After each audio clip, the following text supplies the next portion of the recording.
Everybody, welcome back.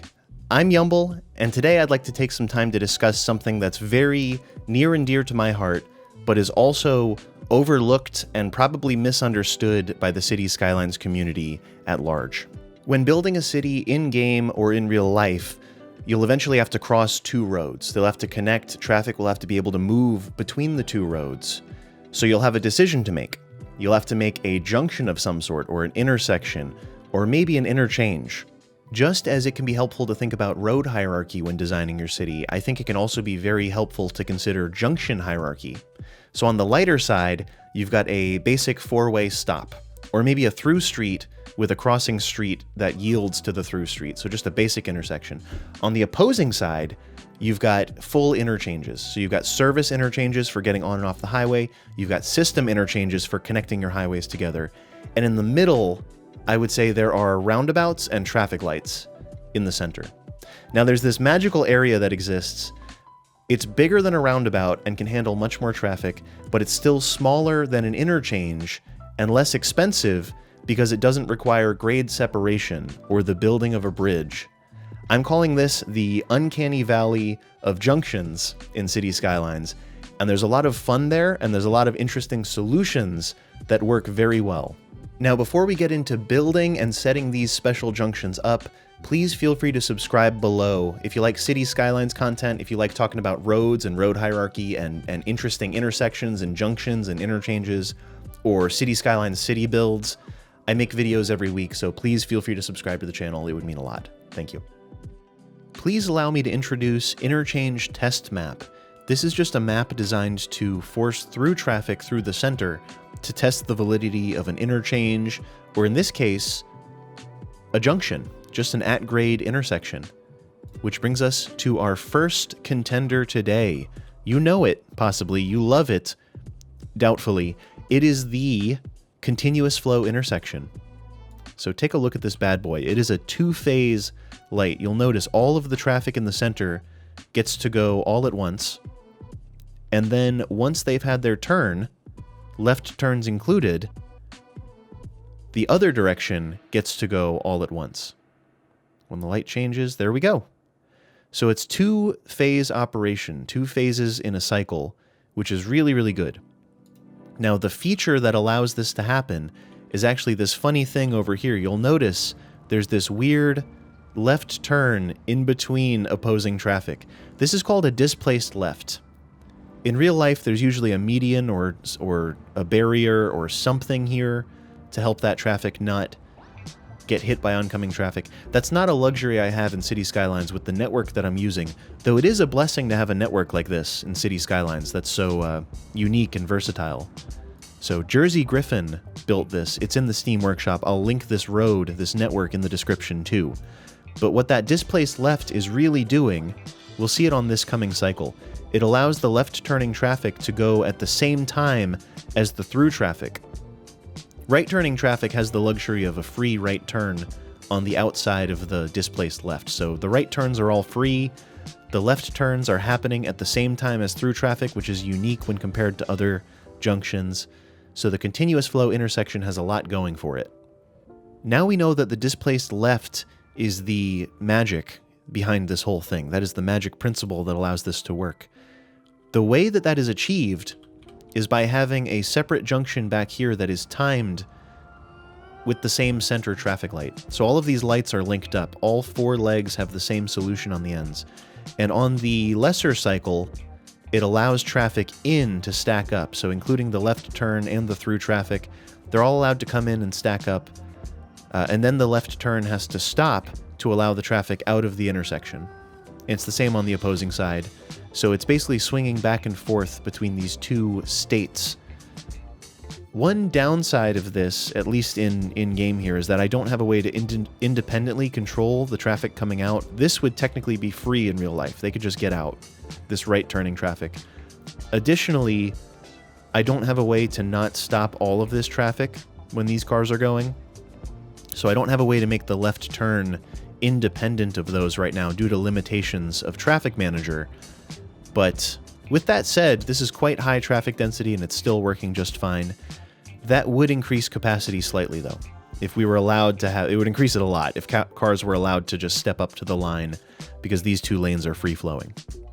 But yeah, those are the principles behind it. I'd like to show you how to build this and how I made this with only one network in City Skylines. The way that I'm going to be constructing this is using a single network, whereas in a previous video, I was able to make it out of multiple networks and heavy use of node controller, and it all became very... It's a bit messy, though highly functional. This is a much cleaner way to do it. A lot like my recent DDI video, where we built a diverging diamond with a single cool reverse network. This is called the 8-lane road CFI, short for continuous flow intersection. And these are all about the same length. I think one of them slightly shorter, but I'm not gonna change it. 24. Is this one 23? There it is, yep. One side is slightly shorter. As long as you draw this network facing the intersection, then it is oriented correctly. You'll know you've done it right if the roads have a single left turn facing the intersection on the wrong side of traffic. If you reverse this, it'll look a lot different. It'll look a bit weird, right? So make sure that they're all facing towards the intersection. And from there, it's really just traffic manager setup. This is very, very simple, especially if you're savvy with lights and things. For the legs, for the outer legs, the left turn will be displaced, thusly. These can all reconnect on the other side. The lane math is also very good with this road for 3 lanes in, 3 lanes out. So it all kind of works out. What I opted to do here is these 2 lanes will go to the middle, and the right turn is essentially a pocket. So anytime you see 2 lanes originating from one point, 2 destinations, that means that there's a turn pocket of some sort, a left turn or a right turn. So I'm treating this as a right turn pocket. And that's it for that. This is actually a dead lane, which in the earlier shot you would have seen that I had it filled in with intersection marking tool to make a median. So if you do that on all the legs, and then in the middle, you can have a dedicated right turn, and 2 through lanes, of course, and a dedicated left turn, which because of the nature of the light, I allow this to go into whatever lane they want. They can party however they would like to. But basically you do this on all sides. Should be the same shape all around. Now that all the lane connectors are set up, I want to show you a fun side effect of the 2-phase light setup that we're going to be experimenting with all day today. I'm going to turn on a vanilla traffic light at the center. So I'm going to ignore the ends for now. They technically need a light, but technically it doesn't matter because all the traffic will make it through. The vanilla traffic light is a 2-phase light. So it is a all opposing greens get to go, and then all opposing... Sorry, there's a better way to say it. All opposing traffic gets to go in one direction, and then all opposing traffic gets to go in the other direction, which is actually exactly the light setup for what we have here. Of course, in-game, generally the left turns gum up the works, but if you're using this configuration, the left turns are already displaced, and therefore they are out of the way. The only problem then is that the traffic is crossing over at these intersections, and it's a bit awkward. Ultimately, I do recommend setting up the light properly, but it can work like this. If you really just want to send it, you totally can. No problem there whatsoever. It's going to work with the vanilla traffic light that so many of us hate on. The real setup for the light looks a bit more like this. You'll set up a junction all around, set up timed traffic light on all 5 of these intersections. We're going to hit add step. I'm going to do a minimum time of 15, max time of 15, just as a starting point, just for like a hard light that goes for 15 seconds. And we're going to allow one direction to go in its entirety. So 2 greens, the opposing direction can be red, right? Or the perpendicular direction. I'm going to hit add step, and we're going to flip all of these. So the greens turn red, the reds turn green, and the other direction gets to go while the first direction has to stop. Add. Editing the first cycle, we're going to go out to one of our wings. So I'm looking at the direction with the greens. And what I want to do when these are green, I want to allow traffic out in that direction and stop incoming traffic. So same thing on the opposing side. allow traffic out, stop the incoming traffic. On the other sides, it's going to be the opposite of that. So let traffic in, stop outgoing traffic. Let traffic in, stop outgoing traffic. Save, and then edit this to be the opposite. So we're looking at now it's the red side. What was green is now red. I know it's confusing. I'm confused too. Green light incoming to get to the red light. Green light incoming. The opposite can be true. So green light outgoing on the other sides. Save, start. That should work at least as well as our vanilla traffic light, except now we've got our protected, we've got our outgoing turn protected here. Our outgoing, incoming displaced left now has traffic stopping for it. But that is basically it for the light. That is the whole shebang. That plus a little bit of intersection marking tool and maybe a bit of node controller to spruce it up. But the bones are all there for your continuous flow intersection. And here we are on to the next one. This is called a median U-turn intersection, or some know it as a Michigan left when you implement a U-turn to go left. In this configuration, the center is working an awful lot like the continuous flow intersection, so this is also a two-phase light. You'll see the traffic stacks up, then it all gets to go, then the other side stacks up, and those opposing lanes will get to go as well. The way that this works, using this fellow as an example, our Jeep here, when a vehicle wants to make a left-hand turn, they can get in the left-hand lane before the intersection, and then at the end here, they end up turning around in front of oncoming traffic. So there are many similarities to our continuous flow intersection, but this achieves it by using U-turns, and there he goes, by using U-turns instead of a displaced left. In another similarity between the median U-turn and the continuous flow intersection, the light here will not allow me to allow the straight traffic to just leave. As much as I would prefer that, the straight traffic is tied to the U-turning traffic. So as long as the U-turns are allowed to go, the straight through traffic is allowed to go. But the normally I would prefer to have a green arrow for straight traffic and then stop the left turning traffic. These are all tied together. So whatever this car has to do, the other cars have to do too. On the continuous flow intersection, we couldn't let them flow in for free. On this one, we can't let them leave for free, unfortunately. Though that would work in real life, it's just a limitation of Traffic Manager. I also have limited control over where they drive on the curb. I've given them plenty of space for a realistic looking thing, but they tend to drive over the curb anyway, and that's just how it is.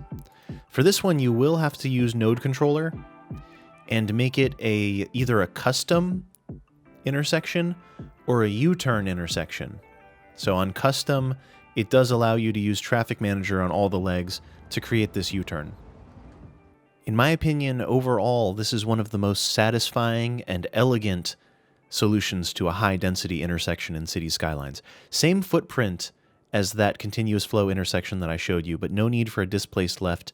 The U-turn is really quite a nice option, I think. It's quite a nice thing overall, and watching it just eat traffic it looks so effortless the whole time. I'd like to show you how I build this thing and how the lane connectors work, and a bit about how the light works as well in city skylines. Of course, when building this, there's a bunch of different lane math configurations that one could go with, but today I'm going to do a 4+3 road. This one's from the Big Urban Roads pack in the Steam Workshop. And just like the continuous flow intersection, I'm just going to face all of these towards the center. That's good. And ensure that all of your end pieces are either U-turns or custom nodes using Node Controller. If you have any other type of thing is actually not going to work, and some of them look downright wrong. But I would flip them to custom just to be safe. The lane connectors for the legs, all four are the same, but in this case we're going to do the same thing with the right turn pocket. So the right lane is going to be doubled, which mimics the way that a dedicated turn works in real life.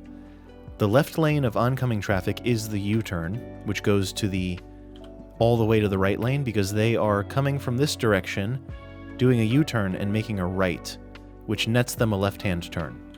So pretty cool. And then these two, you can do whatever you want. I'm going to split that one there just to make use of all these lanes. Another very viable option would be to use a 4+4 road in this position.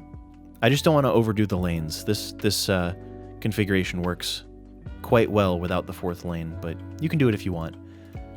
And I forgot to mention it in the last one, I do recommend blocking off that middle section so that people can't change lanes, because that gets kind of messy.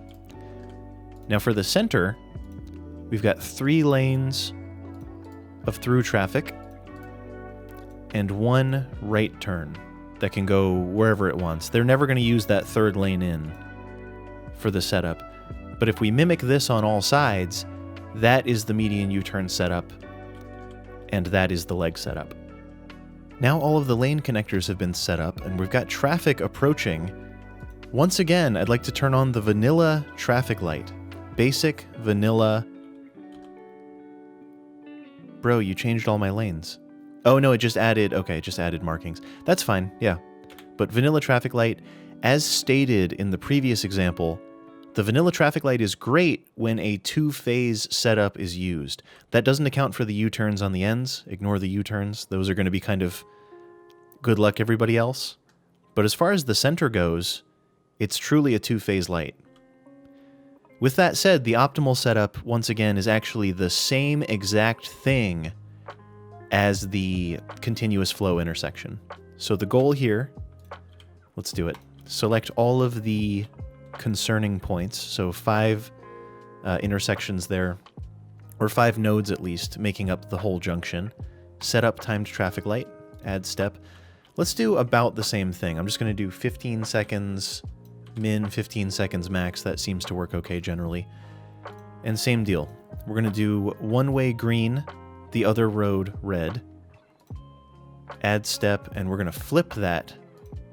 So all of the reds turn green, all the greens turn red, and the other direction gets to go. And the first phase, I believe this is exactly identical to the last one. The first thing we get is greens get to leave. Yep, so the direction that is green gets to leave on both sides. The incoming turns red. And the opposite is true of the other one, so the outgoing turns red and the incoming turns green.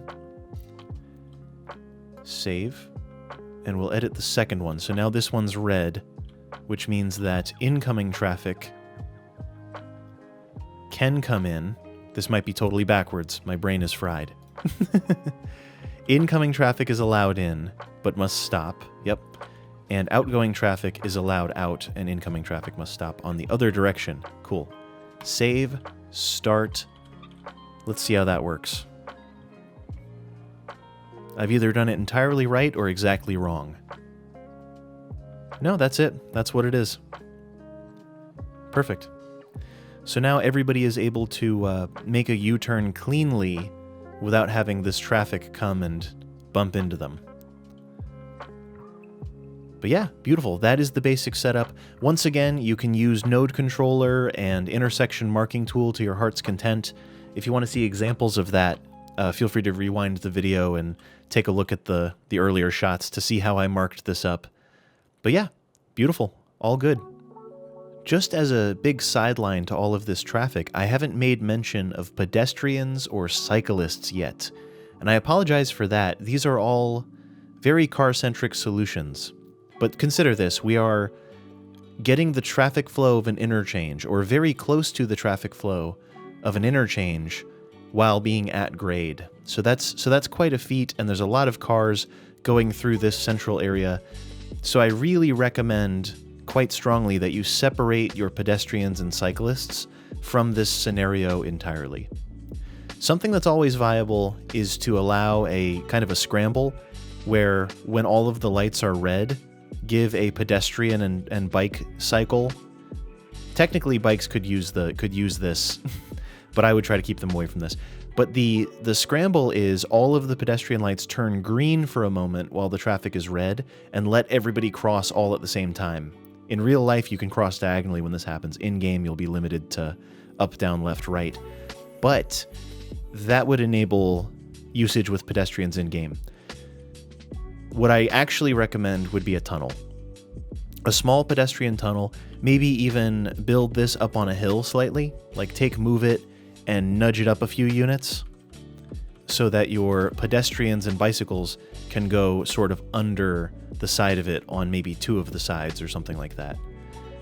Just as a solution, with continuous flow intersections and median U-turns, there are often alternate ways for bikes and pedestrians to cross. Here's another junction type that I consider extremely satisfying. Way more throughput than a roundabout, but it's still not as expensive as an interchange. It's a great option if you're looking for high-density traffic flow at grade. I would call this one a quadrant intersection, or maybe a double jug handle, potentially. Each of these curved roads on the sides are the handle of the jug, just like a milk jug or something.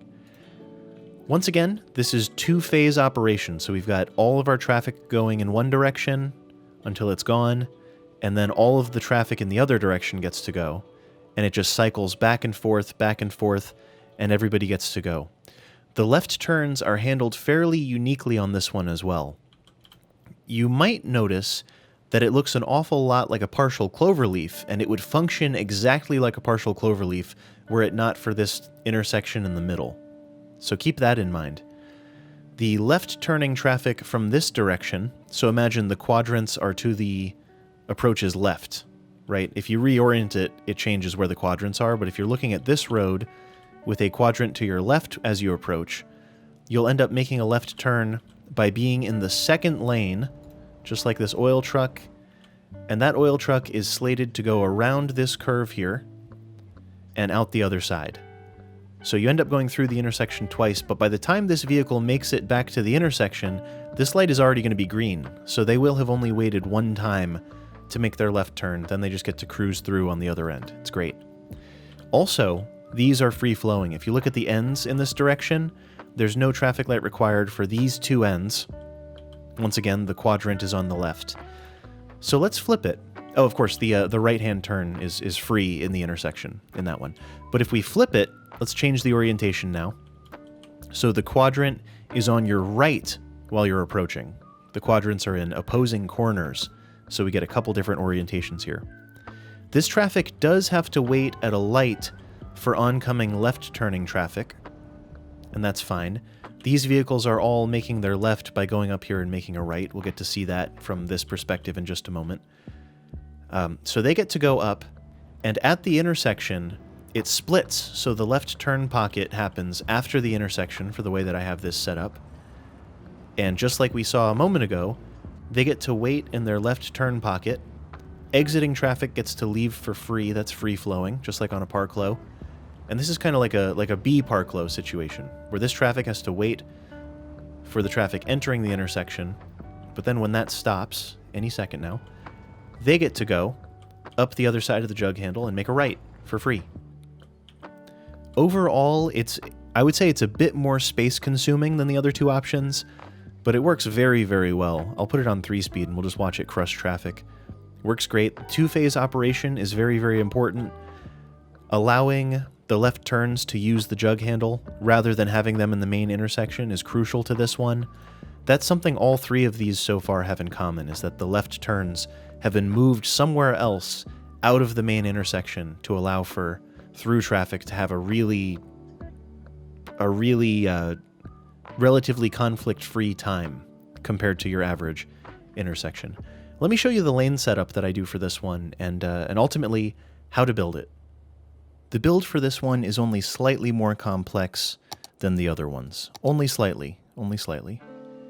The light is also slightly more involved, if I'm being honest. So 2 of the directions are going to be facing towards the intersection. I'm using that 3+4 big urban road once again. Very nice. So 2 are facing towards, and 2 are going to be facing away.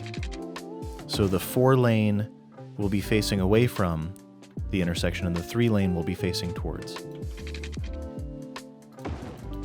And the handles go accordingly. So looking at the orientation of the towards and aways, the handles, I'm going to use this 2-way median road from the big urban road pack. at the origin of these, I'm going to go up a few units just to make a straight line. Easy. I figured I would make the straight part a third, because that seems like it might be aesthetically pleasing. But that's about how that's going to go. That 23 is still plaguing me. And then we'll connect these. Oops. And the way that the rest of the setup works, let's start with lane connectors. So this one's pretty easy. The right turn is guaranteed to turn right. The traffic coming out is guaranteed to turn right. The left turning traffic gets to turn left. And the rest is easy peasy. It sets up a lot like a partial cloverleaf. If you've built a parclo in the past, this should be rather familiar. So there's that one. I am going to stop traffic from changing lanes in the middle. And this is a bit different, but easier. So I'm going to click on this and hit Control S. And that just automatically sets up perfect lane math exactly as intended, exactly as what I would want in this situation. Oh, except I don't want this to be the left turn only lane. I don't like that aesthetically because there is no left in the intersection, so I'm going to swap this one out for the dotted line. There we go. This the big urban road pack is also awesome because it has perform medians or solid medians. So you can see the effect that has here. That's not intersection marking tool. That's just built into this road pack, so I love that. So anyway, lane connector, Control S to set that up on that side. That can work on the other side too. And this will be mirrored on the top portion over here. So that leaves the middle. The middle on this one ends up looking rather similar to the U-turn, I think. So right turning traffic is taken care of back here. So this one has no right turn. So straight through, straight through, straight through, and a left turn pocket. So we're approaching with the jug handle to the right of us. So that can be mirrored on both sides. So left turn pocket, straight through, straight through. The right was taken care of back here, so no right turn there. Now let's reorient this. So this traffic, which was free-flowing, gets to come right in and keep to its lane. And there's no left turn in the intersection. That's not going to happen. There is a right turn, where I'll allow them to turn right into any of those lanes, whatever they want, I don't really mind. And then these can go straight across. So math-wise, lane math-wise, it all works out fairly nicely. And there's your center. Great, I don't suppose I've forgotten anything. That looks correct. Remember, the right turns are back here. I'm going to set up that last one, and then we'll do the light. For this intersection, the light only involves 3 nodes. So, of course, the center node, and then these left-turning nodes. So keep note that each of these roads functions a little differently, and make sure you've selected the right ones. The other ones don't need a light at all. They are completely free-flowing, no yields, no management whatsoever. But these 3 need a timed traffic light. So for this, we're going to do something very familiar. We're going to say add step. For now, I'm going to go 15 and 15. That seems to be the sweet spot for this map, at least. Like, you just need to hard time it for 15 seconds per phase if it's a 2-phase light, and go from there. So one direction gets to go, add step, and then the other direction gets to go. I'm going to click all 4, so now this way has its turn. So for this traffic, when it's green, I'm going to hit edit, and we're actually going to break out this light. So the inner light on this road is going to get broken out, so there's 2 different ones. Because we have an actual left turn here, we can do that. And while these lights are green, the outflowing traffic can go. The left turning traffic must stop, and this traffic can go. I think this right turn can always go, and I think that this straight through traffic can also always go, but we're going to let traffic in. So let's mimic that on this side. Inflow can go, right turning traffic can go, straight traffic is allowed to leave, and left turning traffic must wait a moment. So that should be phase 1, or rather state 1. Phase 1, state 1, same difference, right? The second state, where the other road gets to be green, will be the opposite here. So the left turn gets to go, so oncoming traffic has to stop, outflowing traffic can go, and right turning traffic can go. So basically the left turn and the incoming traffic get flipped. So once again, left turning traffic can go, outflowing traffic can go, right turning traffic can go, incoming traffic must stop. Save. Start. That should be it. I'm going to get some traffic running through here in just a moment. And here we go. Traffic is moving and grooving. These are totally free-flowing. The markings that you would have seen earlier would show what a safe right turn looks like there. I had it curb protected earlier. But that is the idea. You just let it run just like that. The timings are up for interpretation. This is a 15-second light on both sides, which I feel like might not be enough. This one would benefit probably from longer cycles. The other thing that I would say about this one is because it's asymmetrical, this road is massively benefited. This road, I would say, is probably the main road of the two, would be my hunch. Use this one as the main road because this one has to stop a lot more to let the left turns in.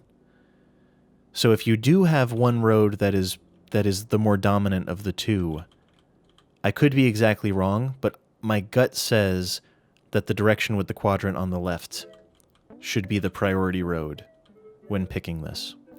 Another cool configuration to this, or a way to approach it, would be to consider that you could build this around like a city block if you wanted to, or if you had other implements that you wanted in the middle, or if you wanted to have a parking lot coming off of this, or what have you, some sort of attraction, some sort of something. This wouldn't be a bad place for some little areas around. And these streets could be connected elsewhere too. This could be part of a one-way grid system that's somehow worked into an area. This one's pretty versatile, considering that it just spreads traffic out on the handles. So keep that in mind. As far as which one is the fastest or which one's the best, I'm truly not sure. I currently don't have a great way to measure traffic flow other than manually counting, which sounds like a terrible way to spend my afternoon. So if you have a great way to count traffic without having to count it manually, please let me know how I can do that. That would let me quantify each of these. I just know that each of them is better than a roundabout. That's all I can say for sure. In fact, let me install a roundabout and we'll take a peek, and I'll show you one last crucial option that will help where roundabouts have failed. Featured here is the most juiced up roundabout I can think of. It's a 4-lane roundabout with a 4+2 road running into it. There are 2 potential lanes for exiting, so I've got a shared, a conflict-free second lane that's allowed to cross, but it's also allowed to exit, just so we can simulate 2 through lanes. As often as you can, you want 2 lanes of traffic to be allowed through in city skylines. You can see here the first wave of cars is hitting it. There is I would call it a point of saturation that eventually is always reached on this map. All of the through traffic eventually backs up on all sides. So everything looks fun in games right now, everyone's catching up. This side looks like it might even make it. But then as traffic starts arriving in larger and larger quantities, you'll notice that this roundabout, which is juiced up, I've got the angles are right so traffic can go in smoothly. What else? The speed limit is reduced to 20 miles per hour within the roundabout. There's virtually a slip lane. The right lane is effectively a slip lane. It's built into the roundabout, but you'll notice the right lane is never going to be the problem. The right lane will always empty out fairly quickly in this configuration. It is simply the left turning traffic, but mainly the through traffic that is going to cause this to buckle. And you can already see we've been on 3 speed for maybe 2 minutes. Nope, not even 2 minutes. About 1 minute and 30 seconds at most. And this is looking a lot different from the other examples. Though this is the same traffic density as the other examples in this video, this is what the roundabout does. So this is really the point that I'm trying to make. Everything preceding this exists in a world where you don't need an overpass, so you don't have that added expense, but you also can't use a roundabout. There's an abundance of solutions that exist in that area before a city has to commit to building an interchange, and this is very important. I want to take this same configuration, and I'm going to clear the traffic out. I'm going to give the light the same shot that the roundabout just had, but I'm going to install a very similar light. One of these directions actually has some asymmetrical left-turning traffic, so I may add a lane to support that left-turning traffic. But let's see how a traffic light does under the same circumstances. And before we go, let's take a look. This has made it, we are 2.5 minutes. It has made it out past these little extra connections on all sides. This one is the disproportionate left turn, backed way, way up. Let's see how a light fares when compared to this roundabout. Here's the result with a traffic light. So the same road, the same 4+2, which gives us a dedicated left turn and a dedicated right turn, as well as 2 dedicated through roads, and that is really what solidifies the victory of a regular traffic light, a multi-lane traffic light asymmetrical road, versus a roundabout. It's the fact that the through traffic has a direct route that doesn't affect everything else around it, other than causing everyone to stop in order to accomplish it, but that's just how it works. Conflict has to be resolved somehow. A traffic light could be juiced up further by adding additional lanes. I just wanted to prove a point by having the same the same lane math that the roundabout was using applied here. You can see it's just destroying it. I've got all of the states set to between 10 and 30 with a flow of 0.2, flow sensitivity of 0.2. And you'll notice it's not backing up on all sides. The roundabout clearly was out here somewhere. It was out in the great blue beyond. This one, everybody has to wait, but only for a moment before all of the traffic is let through all at once. Is it as good as any of the previous examples? No, this is not as... This is a 4-phase light, whereas the other ones were 2 phases, but I think it proves the point that there's a continuum from one type of intersection to the next, and just higher than a roundabout on that continuum is a traffic light, if you're willing to use at least 3 or 4 lanes to make it happen. Everyone, there you have it, some unique solutions to common problems in city skylines and in real life when traffic engineers and such don't want to build an overpass. There's all kinds of options. Just because a roundabout is not enough does not mean you need to build an interchange. That is objectively false. Feel free to explore these fun options, or just do a basic traffic light. A basic traffic light with a few turn lanes is actually leagues above a roundabout in terms of traffic flow. So don't doubt. That's all I've got for today, though. Feel free to subscribe here if you'd like. I make videos every week. Feel free to head on over to Twitch as well. I do live streams twice a week. We also have a Discord community, and if you want to go above and beyond in terms of support, feel free to join my Patreon. That's it. That's all I've got for today. Everyone, thank you for hanging out. I've been Yumble. I'll see you in the next stream or the next video.